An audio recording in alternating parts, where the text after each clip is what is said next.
Hey everybody, welcome back to the John Browning Gun Club. No one's falling for this $0 registry shit, right?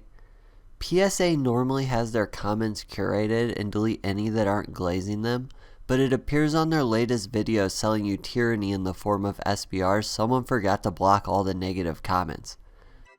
Justin with PSA here, and today we're going to be talking about how to turn your brace pistol into an SBR. This is going to be going through the process of filling out a Form 1. This is going to be great for you guys, like I said, who already have a brace pistol, but now with the $0 tax stamp, want to convert that into a short-barreled rifle. Keep that in mind that you're ultimately responsible for complying with all federal, state, and local laws when you apply for your Form 1. Just like suppressors, SBRs now have a $0 tax stamp associated with them. That means not only are factory SBRs now a $0 tax stamp to own, but so are Form 1 SBRs. That's the process we're going to be talking about today. To start the Form 1 process, you're going to just need to log into the ATF eForms account, and you're going to create an account, and then you'll click on Start a Form 1. From there, the ATF is just going to need a couple different items from you. Similar to a Form 4, they're going to need a passport-style photo of you. They're going to need your fingerprints, and then they're going to need some personal information, date of birth, social, address, all that good stuff. And then they're going to need some information about your firearm as well. Always remember, you're also going to have to submit your digital fingerprints as well as that passport-style photo of yourself, and then you'll be ready to submit the Form 1. And once your Form 1 is approved, you need to make sure you always keep that piece of paper attached to your short-barreled rifle, so keep it in the case when you're going to the range, and always make sure you're cognizant of the laws around crossing state lines. There's a couple different aspects of owning an SBR that change how you can travel with your firearm. Okay Justin, that's about enough. Look at all the comments cooking this guy. I'm so proud of all these commenters. PSA blocked me from commenting on their YouTube videos about a year ago, but if I wasn't censored, this is what I would say.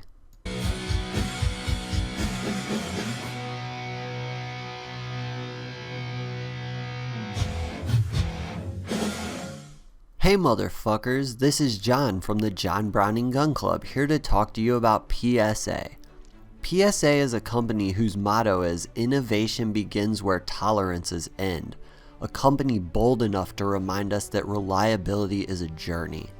PSA stands for Price Suggests Accuracy, or Parts Selection Adventure.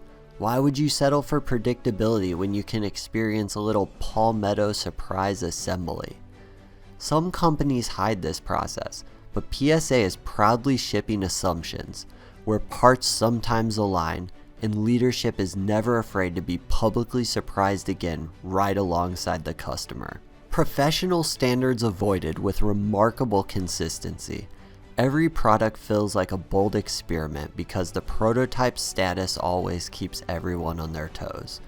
PSA's quality control team can look at anything and say, "Pass somehow again." A team guided by the philosophy of probably still acceptable, and where the pass stamp applied ensures progress never slows down. PSA products are function tested emotionally, measured once and believed forever. When all else fails, they're mark approved to preserve team morale. At PSA, every unit is a unique experience, and nothing says innovation like unpredictability. At PSA, assumptions ship proudly, surprises remain memorable, and the journey towards consistency continues one revision at a time. PSA is a company that waves the Second Amendment pride flag, and every time they sell an SBR or tax stamp item, they're effectively saying, "Sure, freedom, but only if you sign your name, hand over your fingerprints, and get on a government registry first." Pistols can be carried freely, but short-barreled rifles can only be carried if you play by their rules, and the government's rules, and don't mind lining up and paying extra for the privilege to use your rights.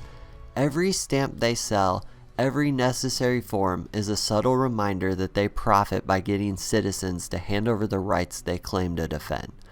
They market freedom like a brand, but what they're really selling is compliance and a fancy paper trail that lets the government know exactly who has what and where. It's a masterclass in corporate bootlicking disguised as patriotism. Make it seem like support for liberty while quietly monetizing submission.